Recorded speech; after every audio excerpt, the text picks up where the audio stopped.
At least it's honest. Did you go and see her every night? Gerald.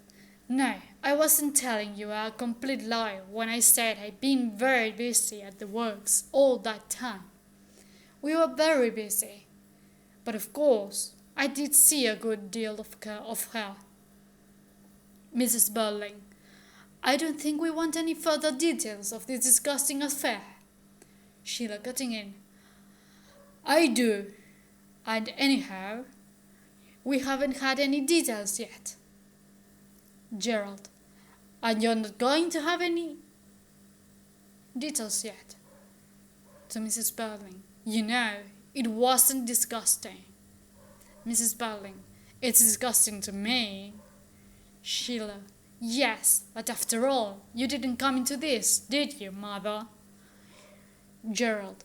Is there anything else you want to know? That you ought to know? Inspector. Yes. When did this affair end? Gerald. I can tell you exactly. In the first week of September. I had to go away for several weeks then, on business, and by the time, Daisy knew it was coming to an end. So I broke it off, definitely before I went. Inspector. How did she take it? Gerald. Better than I'd hoped. She was very gallant about it. Sheila, with irony. That was nice for you. Gerald. No, it wasn't. He waits a moment, then in a low, troubled tone. She told me she'd been happier than she'd ever been before, but that she knew it couldn't last. Hadn't expected it to last. She didn't blame me at all. I wish to God she had now. Perhaps I'd feel better about it. Inspector.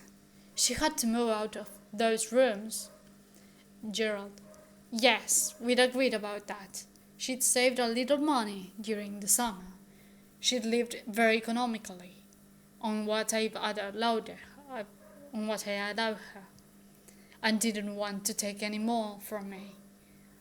But I insisted on a parting gift of enough money, though it wasn't so very much, to see her through to the end of the year.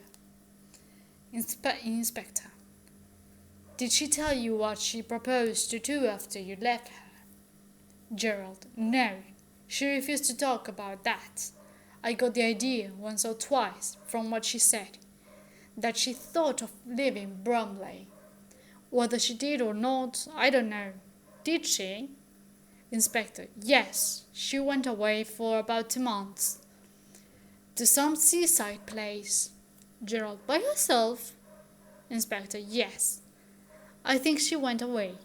To be alone, to be quiet, to remember all that had happened between you. Gerald. How do you know about that?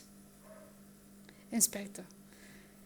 She kept a rough sort of diary, and she said there that she had to go away and be quiet and remember just to make it last longer.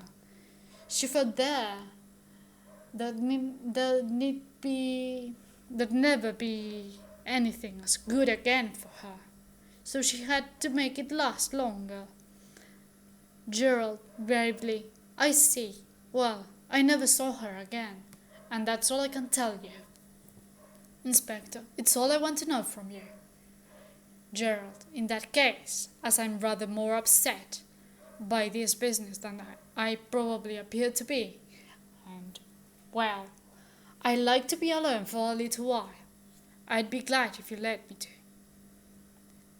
Inspector, go where? Home. Gerald, no, I'll just go out, walk about for a while. If you don't mind, I'll come back. Inspector, all right, Mr. Kraft. Sheila, but just in case you forget, or decide not to come back, Gerald, I think you better take this with you. She hands him the ring. Gerald, I see. Well, I was expecting this. Sheila, I don't dislike you as I did half an hour ago, Gerald. In fact, in some odd way, I rather respect you more than I've ever done before. I knew anyhow you were lying about those months last year when you hardly came near me. I knew there was something fishy about that time. And now, at least you've been honest. And I believe what you told us about the way you helped her at first, just out of pity. And it was my fault, really, that she was so desperate when you first met her. But this has made a difference. You and I aren't the same people who sat down at dinner here. We'd have to start all over again, getting to know each other. Berling, now, Sheila, I'm not defending him, but you must understand that a lot of young men... Sheila, don't interfere, please. Father, Gerald knows what I mean, and you apparently don't. Gerald, yes, I know what you mean, but I'm coming back, if I may. Sheila, all right. Mrs. Berling, well, really, I don't know. I think we've just about come to an end of this wretched business. Gerald, I don't think so. Excuse me. He goes out. They watch him go in silence. We hear the front door slam. Sheila to Inspector. You know, you never showed him the photograph of her. Inspector. No, it wasn't necessary, and I thought it better not to. Mrs. Berling. You have a photograph of this girl? Inspector. Yes, I think you better look at it. Mrs. Berling. I don't see any particular reason why I should. Inspector. Probably not, but you better look at it. Mrs. Berling. Very well. He produces the photograph and she looks hard at it. Inspector taking back the photograph. You recognize her? Mrs. Berling. No, why should I? Inspector. Of course, she might have changed lately, but I can't believe she could have changed so much.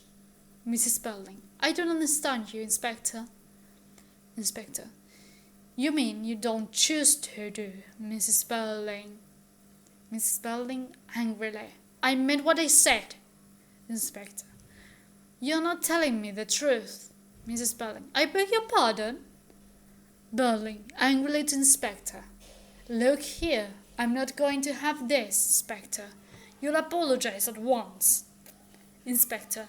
Apologize for what? Doing my duty? Berling. No, for being so offensive about it. I'm a public man. Inspector massively. Public men, Mr. Berling, have responsibilities as well as privileges. Berling. Possibly. But you weren't asked to come here to talk to me about my responsibilities. Sheila. Let's hope not, though I'm beginning to wonder. Mrs. Berling. Does that mean anything, Sheila? Sheila. It means that we've no excuse, no for putting on airs, and that if we've any sense, we won't try. Father threw the girl out because she asked him for decent wages. I went and pushed her father out, right into the street, just because I was angry and she was pretty. Gerald set her up as his mistress, and then dropped her when it suited him. And now you're pretending you don't recognize the form of that photograph. I admit I don't know why you should, but I know surely well you did in fact recognize her from the way you looked. And if you're not telling the truth, why should the inspector apologize? And can't you see, both of you, you're making it worse? She turns away. We hear the front door slam again. Berling. That was the door again. Mrs. Berling. Gerald must have come back. Inspector. Unless your son has just gone out. Berling. I'll see. He goes out quickly. Inspector turns back to Mrs. Berling. Inspector. Mrs. Berling, you're a prominent member of the Bromley Women's Charity Organization, aren't you? Mrs. Berling does not reply. Sheila. Go on, mother. You might as well admit it. To Inspector. Yes, she is. Why? Inspector calmly. It's an organization to which women in distress can appeal for help in various forms. Isn't that so, Mrs. Burling, with dignity? Yes, we've done a great deal of useful work in helping deserving cases. Inspector, there was a meeting of the interviewing committee 2 weeks ago. Mrs. Burling, I dare say there was. Inspector, you know very well there was, Mrs. Burling. You were in the chair, Mrs. Burling. And if I was, what business is it of yours? Inspector severely. Do you want me to tell you, in plain words? Enter Burling, looking rather agitated. Burling, that must have been Eric. Mrs. Burling, alarmed. Have you been up to his room? Burling, yes, and I called out on both landings. It must have been Eric. We heard go out then. Mrs. Burling, silly boy. Where can he have gone to? Burling, I can't imagine. But he was in one of his excitable queer moods, and even though we don't need him here. Inspector, cutting in sharply. We do need him here. And if he's not back soon, I shall have to go find him. Burling and Mrs. Burling exchanged bewildered and rather frightened glances. Sheila, he's probably just gone to cool off. He'll be back soon. Inspector severely, I hope so. Mrs. Burling, and why should you hope so? Inspector, I'll explain why when you've answered my questions, Mrs. Burling. Burling, is there any reason why my wife should answer questions from you, Inspector? Inspector, yes, a very good reason. You remember that Mr. Croft told us, quite truthfully, I believe, that he hadn't spoken to or seen Eva Smith since last September. But Mrs. Burling spoke to and saw her only 2 weeks ago. Sheila astonished. Mother! Burling, is this true? Mrs. Burling, after a pause. Yes, quite true. Inspector, she appealed to your organization for help. Mrs. Burling, yes. Inspector, not as Eva Smith. Mrs. Burling, no, nor as Daisy Renton. Inspector, as what then? Mrs. Burling, first, she called herself Mrs. Burling. Burling, astounded. Mrs. Burling? Mrs. Burling, yes. I think it was simply a piece of gross impertinence, quite deliberate, and naturally that was one of the things that prejudiced me against her case. Burling, and I should think so, damned imprudence. Inspector, you admit being prejudiced against her case? Mrs. Burling,